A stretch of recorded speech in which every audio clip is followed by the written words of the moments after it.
Hello everyone, welcome back to my new blog. So friends, ముందుగా అందరికీ కార్తీక పౌర్ణమి శుభాకాంక్షలు. So నేను ఇంట్లో కార్తీక పౌర్ణమి ఎలా సెలబ్రేట్ చేసుకున్నాం అనేది ఈ వీడియోలో చూపిస్తాను. వీడియో అయితే స్కిప్ చేయకుండా ఎండ్ వరకు చూసేసేయండి. అండ్ కొత్తగా చూస్తున్నట్లయితే యాజ్ యూజువల్ నా ఛానల్ అయితే ప్లీజ్ సబ్స్క్రైబ్ చేసుకోండి. సో ఇంకా మార్నింగే లేచేసి ఇల్లంతా కూడా మాప్ పెట్టేసి మొత్తంగా అయితే క్లీన్గా చేసుకున్నాను. నేను ఇంకా లక్కీ పాప ధీరజ్ అయితే లేవలేదు. కొంచెం ఎర్లీగా లేసాను కాబట్టి ఇంకా పనులు అయితే తొందరగా అయిపోతున్నాయి అన్నమాట. సో లక్కీ పాప లేసే నా వర్క్ అంతా ఇంకా ఎక్కడికక్కడే ఉండిపోతుంది. సో దానికి సర్దడం వరకే సరిపోతుంది. దానికి మార్నింగ్ లేవగానే ఇంకా లక్కీ పాప కార్యక్రమాలు అయితే చాలా ఉంటాయి. అందుకనే సో కొంచెం ఎర్లీగా లేస్తేనే ఇంట్లో పనులు అయితే అవుతాయి అన్నమాట.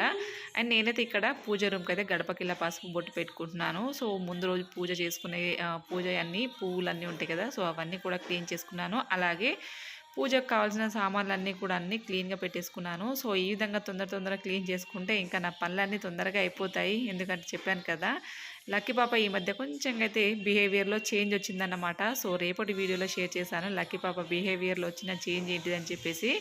సో ఇది మొత్తానికైతే పూజ రూమ్ అంతా గడపకిలా ముగ్గు పెట్టేసుకున్నాను. సో నెక్స్ట్ అయితే ఇంకా పూజ రూమ్లో అంతా క్లీన్ చేసుకుంటున్నాను.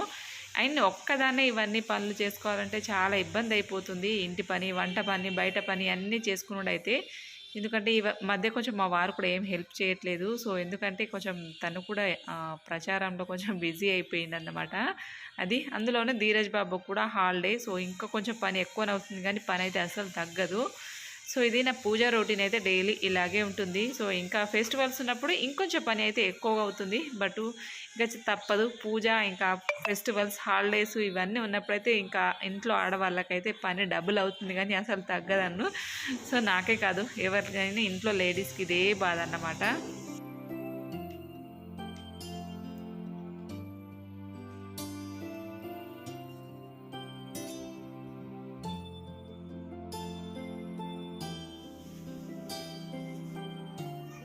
అండ్ ఇంకా ఇంట్లో పూజ అంతా కంప్లీట్ అయిపోయిన తర్వాత నెక్స్ట్ అయితే తులసమ్మ కాడ పూజ చేసుకుంటున్నాను. సో తులసి పూజ అన్నమాట. సో సింపుల్గానే అండి, చిన్నగా చేసుకుంటున్నాను. సో పక్కన కన్స్ట్రక్షన్ నడుస్తుందని చెప్తున్నాను కదా, సో బాగా డస్ట్ వస్తుంది. సో ఇంకా నేను ప్రత్యేకంగా తులసమ్మని కింద పెట్టి ఇంకా పెద్దగా పూజ ఏం చేయలేదు, చిన్నగా అయితే ఇలా పూజ చేసుకున్నాను అన్నమాట.